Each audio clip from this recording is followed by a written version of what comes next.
right, what is going on, everybody? It's me, your boy Matt, aka Minced Piles, aka your fucking god. I am here today with Mr. Eric Schnee, drummer of one of the biggest New Jersey grindcore bands ever, Organ Dealer. This is the very first Lucrative Degeneracy podcast. So thank you for being part of it, man. How you doing? I'm doing good. Thank you so much for having me, and thanks to anyone that's got some interest. And you're too kind. Oh, nice. Alrighty. So how are you? How have you been coping with quarantine, man? I know we've kind of talked about it at work back and forth a little bit, but I think the people want to know as well. It's been doing good. I can't really complain. I mean, at this point now, the quarantine's been going on for a very long time. So when you're home for this long, you definitely have certain challenges and all that stuff. But I have no one around me that's sick or in danger of anything, so I'm happy about that, and that's good. And there is some positives of the quarantine. You know, it gives me time to practice a lot and to work on some stuff around the house. So I try to be positive about it. Very nice, very nice. And speaking of work, you and I are co-workers.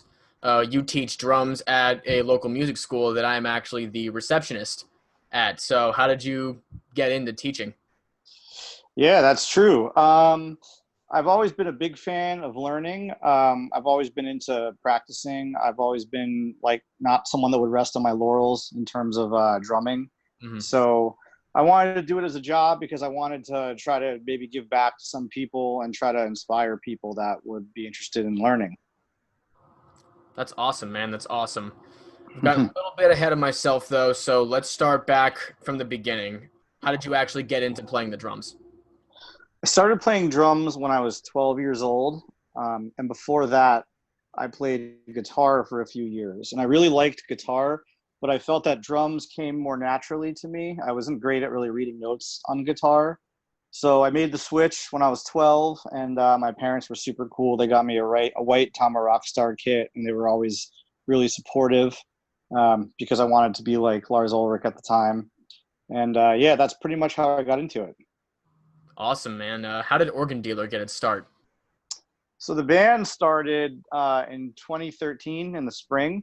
Mm-hmm. And at the beginning, it was just me. It was our guitarist, Jeff, and our original second guitarist. And it happened because I jammed with people for many years. I wanted to do a super fast grindcore band, but I could never find the right people to do it. And then I met those guys through a mutual friend of mine who did artwork for one of my old bands. And when we met, those guys were the only guys I met at the time that could play fast, that had some riffs. And so I was really excited, and we just took it from there and we jammed. And they had more of a death metal style, and I wanted to do more of a grindcore. So I would just blast and play super fast over their riffs. And then not shortly after that, our singer Scott joined and our bass player Trevor joined, and we've had that lineup pretty much since. Awesome. What made you want to play grindcore specifically? Ever since I was young, I was always into fast music, and I was always kind of on a quest to find the most aggressive, extreme music possible. Maybe it was like teen angst back in the day or something. I don't know, but I was just always super drawn to that style of music. And when I was younger, there wasn't really a death metal or a grindcore scene where I grew up. There was more of a pop punk scene or like a tough guy hardcore scene. And the hardcore bands did have some influence from metal and from extreme metal, but I didn't really know what it really was at the time.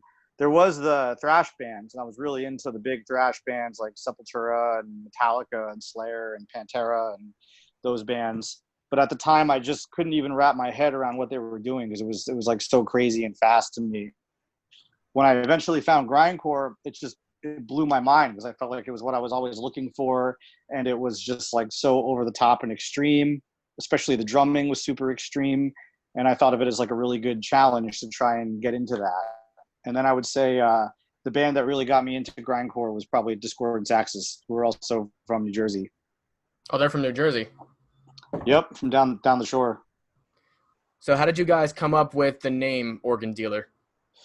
Okay, I'm going to try not to screw up the story because I'm not the one that actually named the band, but it was our guitar player, Jeff, and he was into extreme skiing. He was living in California and doing all the crazy, like Olympic level skiing with like flips and tricks and stuff. And he injured himself really bad. He tore his ACL, I think 3 times, and he screwed up both of his knees. And so he had to come home, and when he was talking to the doctor, they suggested they might have to put in a cadaver ligament into his knees. And I think he said like an organ donor, and then one of our friends said like an organ dealer. And I guess he thought that was the greatest idea for a band name, and that kind of stuck. So he had the idea before we had like our first practice pretty much. So thanks, Jeff. Very nice. Thanks, Jeff. I know you talked earlier about how you were into like Metallica, Slayer, Discordance Axis, all those guys. Who are some of your other main influences? I would say for our band, the influences would be like Napalm Death, Nasum, Rotten Sound. Been really into some Australian bands like The Kill, Internal Rot, all kind of like the super fast grindcore stuff. You know, Yakopse from Germany, Lock Up, another one.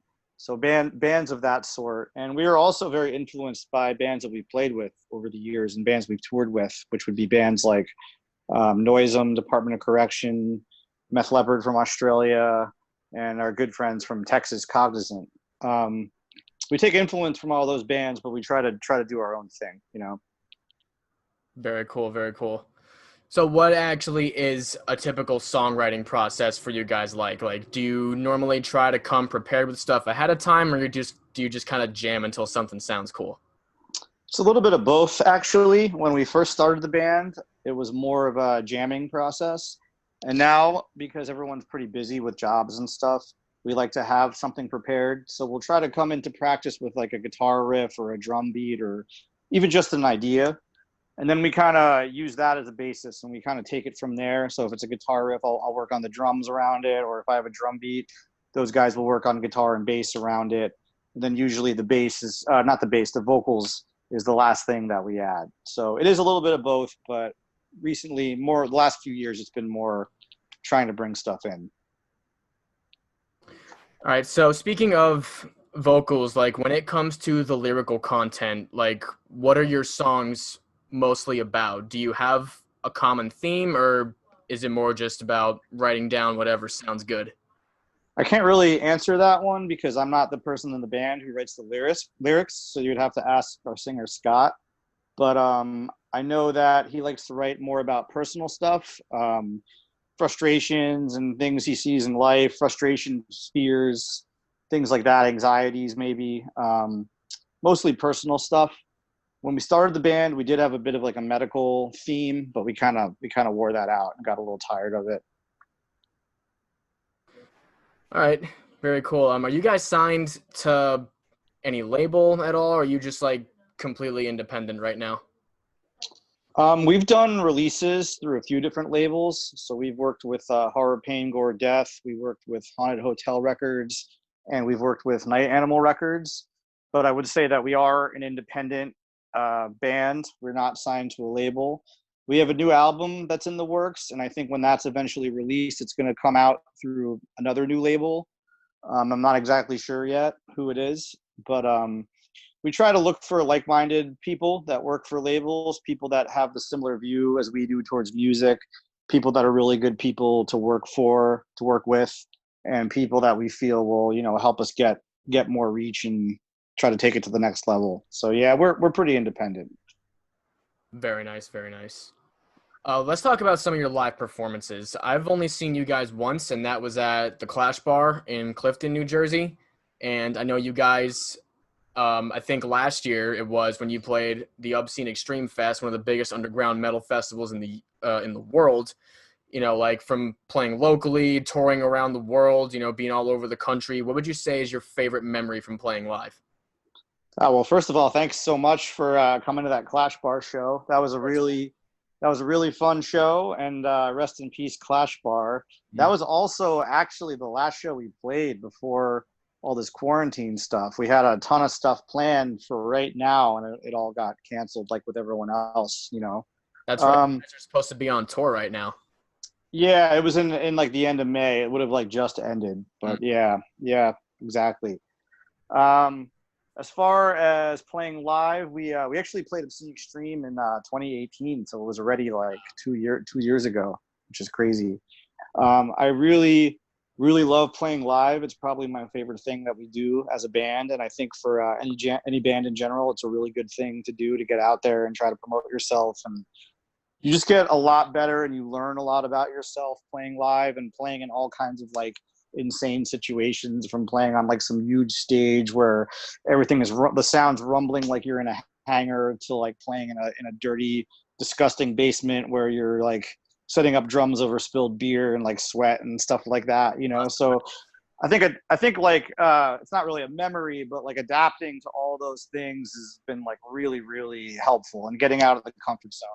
But for memories, I would say my favorite place to play is in Europe. We've been there 2 times. We did a whole European tour in 2017, and then we went back and did Obscene Extreme in 2018. And both of those trips were amazing.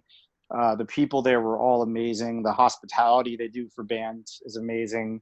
The culture they have for underground metal, extreme metal there, I think is a little bit better than in the States. So it's just next level. So some of my favorite memories from there was playing Obscene Extreme, definitely. We got to see the Eiffel Tower. We got to ride a ferry boat across the English Channel, like in the middle of the night, which was pretty awesome. And then just like crazy stuff, like having 12 people cramped into like a little hostel bedroom that's got 2 beds in it, and just dudes all over on the floor, and just stuff like that is like the things that you remember about traveling, you know, and being with your friends and stuff like that.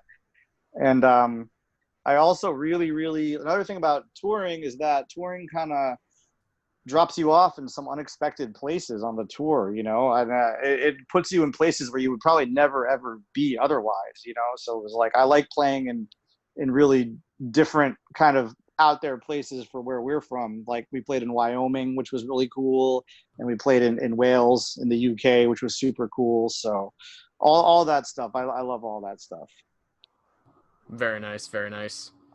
So on top of being a drum teacher and drumming for one of the biggest grind bands in the New Jersey scene, I'm sorry, but it's a little funny to me. You also do drum tech for Eagles tribute band. Yes, Where that's did true. that come from? I know, that is very random. That was a pure coincidence that I got through my old drum teacher, who's a drummer named Joe Bergamini. He's a Broadway drummer, a fantastic drummer. I learned a lot from him. So he had another student who was actually a doctor, like an older guy. And one day he offered me to go and set up his drums. He was looking for someone that was going to be a drum tech. And he said, "Hey, do you mind? Would you like to go set up drums for this guy at like some local bars as like a side gig?" So I just said, "Sure, why not? You know, some extra money." So I went for it, and we developed a really good working relationship. And his first band ended many years ago, and now I'm working for his second band, which is an Eagles tribute band. So he called me up one day and he asked me if I wanted to do it, and it was going to be a more involved gig because they play really big theaters and all over the country, things like that. And the drum setup involves samples and a click track and like a drum shield and all this stuff. So I said, sure, I'd love to do it. And I've been doing it for about 8 years now, which has been a long time. Yeah.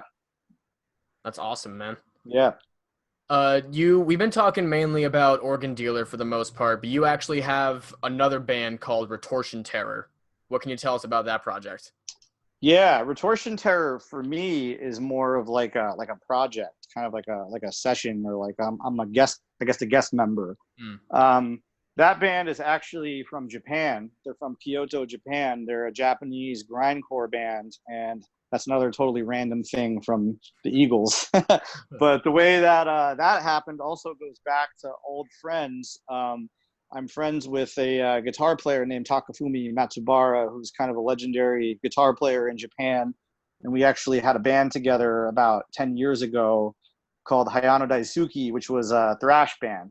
And that translates to English, it means I love speed.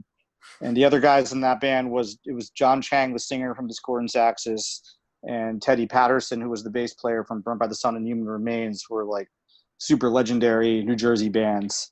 So I played with those guys, and then when that project ended, Matsubara had some health issues with his arms. He had some nerve damage, I believe.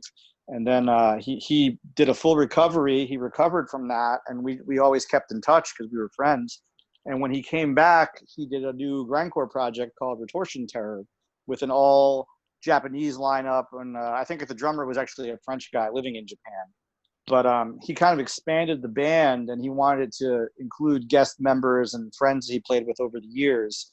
So he asked me to record 5 songs for a split, and I ended up doing that. And I did 2 shows in the fall of 2019 when he last time he came over.